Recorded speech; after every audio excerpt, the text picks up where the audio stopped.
Welcome friends, आज के video में हम देखेंगे डीसी मशीन वाइंडिंग से रिलेटेड प्रश्न जो कि आपके एग्जाम में पूछे जाने की संभावना है। तो चलिए मैं इस वीडियो को शुरू करता हूं। आज का हमारा पहला प्रश्न है, डीसी मशीन के आर्मेचर में मुख्य रूप से कितने प्रकार की वाइंडिंग होती है। दोस्तों, जैसा कि आप सभी को पता है कि इस वीडियो में हमारे द्वारा केवल क्वेश्चन पढ़ा जाएगा और आप लोगों को आंसर बताया जाएगा। तो इस प्रश्न का सही उत्तर हो जाएगा 2। कितनी वाइंडिंग होती है? तो 2 वाइंडिंग होती है। हमारा अगला प्रश्न है, लेप वाइंडिंग का उपयोग किस प्रकार की डीसी मशीन में किया जाता है? डीसी मशीन के लिए किया जाता है तो यह किया जाता है कम वोल्टेज और उच्च करंट के लिए। हमारा अगला प्रश्न है, वेब वाइंडिंग का उपयोग किस प्रकार की डीसी मशीनों के लिए किया जाता है? तो यह किया जाता है उच्च वोल्टेज और कम करंट के लिए। हमारा अगला प्रश्न है, एक सिंप्लेक्स लेप वाउंड डीसी मशीन में समानांतर पथों की संख्या किसके बराबर होती है? तो यह होती है पोल्स की संख्या के बराबर। हमारा अगला प्रश्न है, एक simplex wave wound DC machine में समानांतर पथों की संख्या कितनी होती है? तो यह समानांतर पथों की संख्या हमेशा 2 होती है। हमारा अगला प्रश्न है, इक्वलाइजर रिंग्स का उपयोग किस वाइंडिंग में किया जाता है? तो इसका उपयोग किया जाता है लेप वाइंडिंग में। हमारा अगला प्रश्न है, इक्वलाइजर रिंग्स का मुख्य कार्य क्या है? तो इसका मुख्य कार्य है विभिन्न समानांतर पथों में करंट को समान रूप से वितरित करना। हमारा अगला प्रश्न है, लेप वाइंडिंग में ब्रशों की संख्या आमतौर पर किसके बराबर होती है? तो ब्रशों की संख्या आमतौर पर पोल्स की संख्या के बराबर होती है। हमारा अगला प्रश्न है, वेब वाइंडिंग में न्यूनतम कितने ब्रशों की आवश्यकता होती है? तो इसमें न्यूनतम 2 ब्रशों की आवश्यकता होती है। हमारा अगला प्रश्न है, डमी कॉइल्स का प्रयोग क्यों किया जाता है? तो इसका प्रयोग इसलिए किया जाता है क्योंकि आर्मेचर को यांत्रिक संतुलन प्रदान करने के लिए। हमारा अगला प्रश्न है, डमी कॉइल्स की आवश्यकता आमतौर पर किस वाइंडिंग में पड़ती है?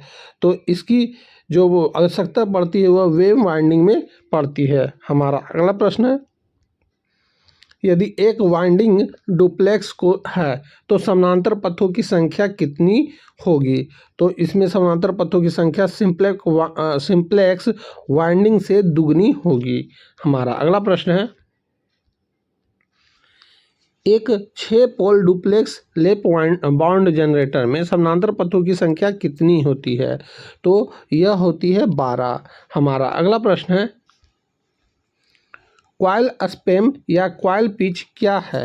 तो यह है एक कॉइल के दोनों एक्टिव साइड्स के बीच की दूरी। हमारा अगला प्रश्न है, पॉल पिच को कैसे परिभाषित किया जाता है? तो इसे परिभाषित किया जाता है आर्मेचर स्लॉट्स की संख्या बटा में पॉल की संख्या। हमारा अगला प्रश्न है, एक 4 पॉल डीसी मशीन को वेव वाइंडिंग के बजाय लेप वाइंडिंग से लपेटा जाए तो उत्पन्न ईएमएफ पर क्या प्रभाव पड़ेगा? तो इस पर यह प्रभाव पड़ेगा कि ईएमएफ घट जाएगा। हमारा अगला प्रश्न है, डीसी मशीन में उत्पन्न ईएमएफ का सूत्र क्या है?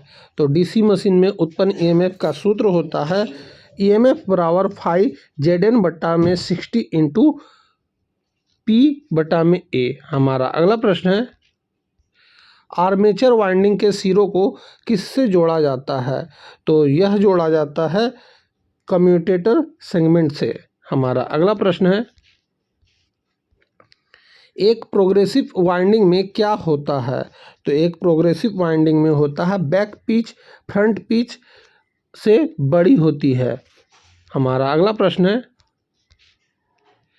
एक रेट्रोग्रेसिव वाइंडिंग में क्या होता है? तो इसमें होता है वाई एफ बड़ा वाई बी से, मतलब फ्रंट बड़ा होगा बैक वाला से। हमारा अगला प्रश्न है, आर्मेचर स्लॉट में रखे गए तार के उस हिस्से को क्या कहते हैं जो ईएमएफ उत्पन्न करता है? तो यह कहा जाता है एक्टिव कंडक्टर। हमारा अगला प्रश्न है शॉर्ट पिच वाइंडिंग का मुख्य लाभ क्या है? तो इसका मुख्य लाभ है तांबे की बचत करना और हार्मोनिक्स को कम करना। हमारा अगला प्रश्न है आर्मेचर वाइंडिंग के लिए आमतौर पर किस सामग्री का उपयोग किया जाता है? तो इसमें इंसुलेटेड तांबा का प्रयोग किया जाता है। हमारा अगला प्रश्न है वेल्डिंग जनरेटर सेट जिन्हें उच्च करंट की आवश्यकता होती है में कौन सी वाइंडिंग पसंद की जाती है? तो इसमें लैप वाइंडिंग पसंद की जाती है। हमारा अगला प्रश्न है एक 4 पोल डुप्लेक्स वेब वाउंडर जनरेटर में समानांतर पथों की संख्या कितनी होती है? तो यह 4 होती है। हमारा अगला प्रश्न है लैप वाइंडिंग के लिए बैक पिच और फ्रंट पिच दोनों लगभग किसके बराबर होनी चाहिए? तो यह होनी चाहिए पॉल पिच के बराबर में। हमारा अगला प्रश्न है एक सिंप्लेक्स लैप वाइंडिंग के लिए कम्यूटेटर पिच का मान क्या होगा? तो इसका मान +1 या -1 होगा। हमारा अगला प्रश्न है आर्मेचर वाइंडिंग को कहाँ स्थापित किया जाता है? तो इसे स्थापित किया जाता है आर्मेचर कोर के स्लॉट्स में। हमारा अगला प्रश्न है आर्मेचर कोर लिमिटेड क्यों होता है? तो यह इसलिए होता है क्योंकि एडी करंट लॉस को कम करने के लिए। हमारा अगला प्रश्न है दो अलग अलग कॉइल्स को जोड़ने वाले कंडक्टर को क्या कहते हैं? तो इसे कहा जाता है एंड कनेक्शन। हमारा अगला प्रश्न है एक डीसी मशीन में कम्यूटेटर सेगमेंट की संख्या किसके बराबर होती है? तो यह होती है आर्मेचर कॉइल्स की संख्या के बराबर। हमारा अगला प्रश्न है वेब वाइंडिंग के लिए औसत पिच का सूत्र क्या है? तो इसका औसत पिच का सूत्र है YA बराबर Z ±2/P। हमारा अगला प्रश्न है किस वाइंडिंग को मल्टीपल वाइंडिंग भी कहा जाता है? तो इसे कहा जाता है लैप वाइंडिंग को। हमारा अगला प्रश्न है फ्रॉग लेग वाइंडिंग किसका संयोजन है? तो यह संयोजन है सिंप्लेक्स और डुप्लेक्स वाइंडिंग का। हमारा अगला प्रश्न है एक फुल पिच वाइंडिंग में कॉइल्स स्पैन किसके बराबर होता है? तो यह होता है 180 इलेक्ट्रिकल डिग्री के बराबर। हमारा अगला प्रश्न है डीसी मशीन के कम्यूटेटर सेगमेंट किस धातु के बने होते हैं? तो यह बना होता है हार्ड ड्रॉन कॉपर का। हमारा अगला प्रश्न है कम्यूटेटर सेगमेंट के बीच कौन सी इंसुलेटिंग सामग्री का उपयोग किया जाता है? तो इसमें उपयोग किया जाता है अब्रक का। हमारा अगला प्रश्न है डीसी शंट मोटर की फील्ड वाइंडिंग में क्या विशेषता होती है? तो इसमें यह विशेषता होती है कि यह पतले तार से के अधिक टर्न होते हैं। हमारा अगला प्रश्न है डीसी सीरीज मोटर की फील्ड वाइंडिंग में क्या विशेषता होती है? तो इसमें यह विशेषता होती है कि यह मोटे तार के कम टर्न होते हैं। हमारा अगला प्रश्न है यदि किसी डीसी मशीन वाइंडिंग में बैक पिच और फ्रंट पिच दोनों विषम संख्या हो तो यह किस प्रकार की वाइंडिंग होगी? तो यह होगी यह एक सामान्य वाइंडिंग होगी। तो दोस्तों यहीं पे हमारा इस वीडियो का टोटल 40 प्रश्न समाप्त होता है जो कि आपके एग्ज़ाम से रिलेटेड थे।